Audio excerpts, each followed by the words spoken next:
Hey guys, how's it going? I'm Sydney from PhoneDog.com here with the Samsung Galaxy Indulge 4G from MetroPCS. It's the first 4G LTE Android smartphone available on the market. So it ships with Android 2.2, has a 1 GHz Hummingbird processor, and like I said, it's a 4G phone. So I've been testing it out for about a week now. I've been testing out MetroPCS 4G network. I'm very impressed with the speed so far. I'm going to do a full review and go into more detail and tell you guys more about the phone. As you can see here, it does use Samsung's TouchWiz UI. The phone ships with Android 2.2, which is great and fantastic. It does use TouchWiz UI, and that's, love it or hate it. I mean, everyone feels differently about it. Some people like it, some people can't stand it. Of course, you can draw the obvious comparisons to iOS, simply because of the way that this menu looks. Personally, TouchWiz doesn't bother me. I've always liked TouchWiz. It's probably my favorite UI, but I know that not everyone is going to like it. So, just to point that out, a couple of things that you're going to see differently are you have this dock at the bottom. Of course, the menu is a little bit different. You can put this into a list view if you would like, but it's kind of easier to have it in a grid view. And then the notification bar is a little bit darker, as you can see. And then you also have these toggle buttons. So it kind of just, to me, stock Android is great, and Android OS is great, but TouchWiz and other UIs just kind of make it a little more pretty, I think, and so, that's personally why I like it, but everyone's going to feel differently. And then it does come with a few custom widgets. You can see the AccuWeather clock is that clock that I had on the home screen there. And then you can see a couple that I've downloaded, but you have your typical Android widgets, calendar, Facebook, some more that I've downloaded. It does come with this Mako Space, MySpace friend updates. That's again a custom widget. Program Monitor, that's the app.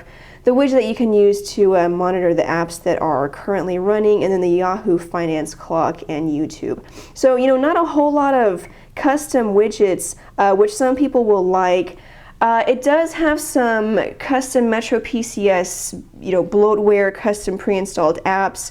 It kind of bothers me because yes, these things are necessary, but it's kind of become one of those things that we've just had to accept. So you have the App Store, a MetroPCS App Store, totally unnecessary, but it's there. You also have a custom email app, again unnecessary because Samsung and Android has its own email app. Plus, you have a Gmail app, and most email clients like Yahoo, they have their own email apps as well, so that's not really necessary either. IMing and social, it's a smartphone. You can download whatever social app you want to download. So, you can see some more here: Metro 411, Easy Wi-Fi, Metro Web, My Extras.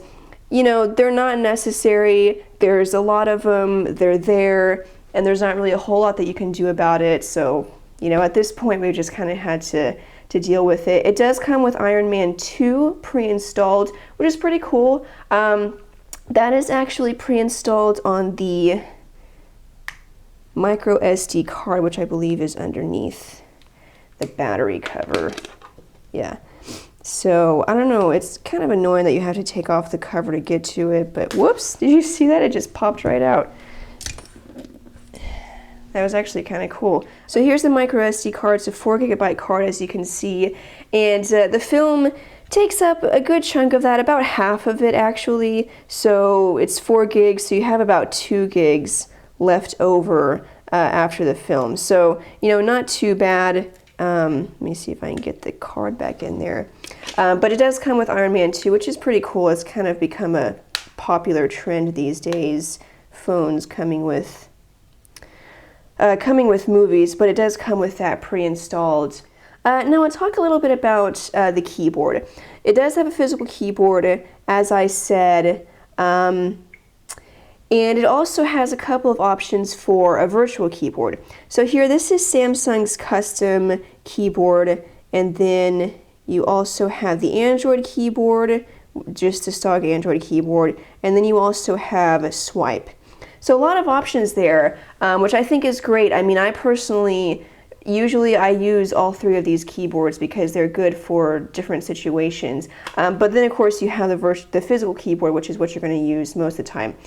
Now the physical keyboard is, you know, it's okay. I mean, it's not fantastic, but it's not bad. You know, it's definitely usable. I'll point out a couple of things that that are sort of negatives that take away from it being a better keyboard than what it is.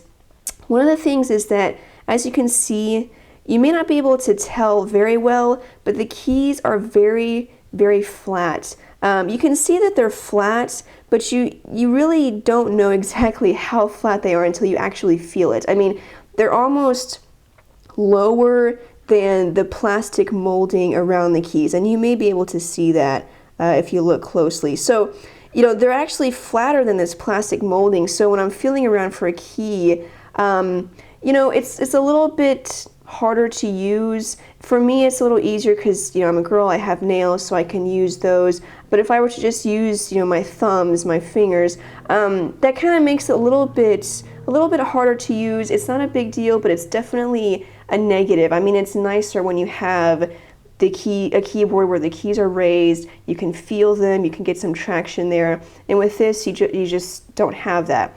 Another thing that's kind of a negative is that there's not a lot of there's no dedicated keys for punctuation beside the period, you know, which is all the way over there, which is just kind of weird. And then you have, you know, question mark, you're going to use function to get to that. Comma, you're going to use function to get to that. Apostrophe. So, you know, I understand that it's a smaller keyboard, so they kind of had to make everything work. And these are, you know, very minor things. You may think I'm just being extremely picky. That was my computer telling me what time it is. But they are negatives, and they are things that you are going to have to get used to. How long will it take you to get used to it? You know, maybe not very long. It may not bother you at all, but it's definitely things worth noting. I think the keys definitely could have been raised a little bit more, and then, you know, just the placement of all these punctuation keys kind of gets to me. I'm not even going to point out the space bar in between the B and the N because, you know, no one likes it whenever I point that out, but I kind of did just then. So anyway, the keyboard is fine. It's definitely usable. It's not the best one that I've ever used, but it's decent. It does the job, and I think it's, you know, it's usable. It's a good keyboard. If you don't like it, you know, of course you can use the virtual keyboard, as I pointed out. Okay, so lastly, the battery. It has a 1500 milliamp hour battery, which is about standard size. You know, we've seen larger, but about 1500 is usually what we see. And in reading other reviews, I've heard some people complain about battery life. And so I took note of that, and I gave it special attention. So I'm going to tell you in my testing, you know, exactly what I did and what the results were. So I went on a road trip, as I said, and I used this phone for navigation. So I was using Google Maps, GPS was on, and I was getting, you know, turn-by-turn directions for pretty much the whole day. It was about, we started, you know, in the afternoon, and the battery went dead probably by about 6:30. So it lasted about 6.5 hours with heavy use. I mean, you know, turn-by-turn navigation, that's basically constantly using the battery, the processor. So with heavy use, it lasted about 6.5 hours, which isn't bad. And then I tested it by just, you know, letting it sit for a whole day, not doing anything to it. It was still pulling email, it was still pulling updates for, you know, Twitter, but I wasn't actually doing anything with the phone. And with that, it lasted a little over 12 hours, which is almost an entire day, basically. You know, if you get up at 6 and then you get off work at 6, you know, pretty much a whole day. So, I don't know, in my testing, battery performance was not horrible. It definitely could have been better, but I think it was, you know, basically the same as what I've tested with other Android smartphones. So for me, you know, battery life was normal. So, you know, other people have said that it doesn't have great battery life or that battery life is horrible. You know, I don't know if maybe their tests were different than mine. Obviously mine were not very scientific, but I will say that battery performance was normal, it was what I expected, and it will probably get you through a whole day, at least into the evening. Maybe not into, you know, the entire day until you go to bed, but at least until the evening, you know, maybe when you get home and you can charge it. So that's pretty much it. Samsung Galaxy Indulge. It's a great phone, and I think it is, you know, easily the best phone on MetroPCS. I mean, that's really, you know, no question. 4G was spectacular. I was definitely very impressed with it. And then just the phone itself, the processor kept up with everything. I was disappointed by the camera, but, you know, it's, you know, that may bother some people and may not bother some people. The physical keyboard was okay. Now the price, it's $400, and you know, MetroPCS, so there's no contract, so no subsidized price. It's just $400 straight up. Is it worth $400? You know, I really don't think so. I mean, yeah, it would be really convenient to have these super fast 4G speeds, even when you're not, you know, near a Wi-Fi hotspot.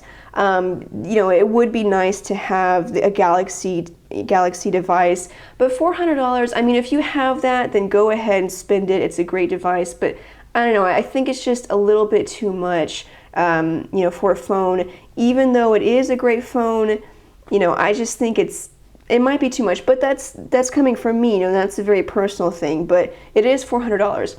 Also, because it's an LTE device, you're going to have to get either the $50 or the $60 monthly plans. So, you know, Metro is famous for their $40 unlimited everything plans, but their 4G plans are $50 and $60. Still unlimited everything data, messaging, unlimited minutes. There's a couple of, I believe, just media options that are different with the $60 plan, but you'll have to look into that. So there it is, guys. Samsung Galaxy Indulge 4G phone. I was very impressed with it, and go check it out if you're in a 4G market. It's definitely a great phone. Thank you so much, guys, for watching. If you have any questions, you can follow me on Twitter. My screen name is It's My Job to Know. Just send me a message, and I'll try my best to answer it as soon as possible. Also check out PhoneDog.com for more news, updates, and reviews.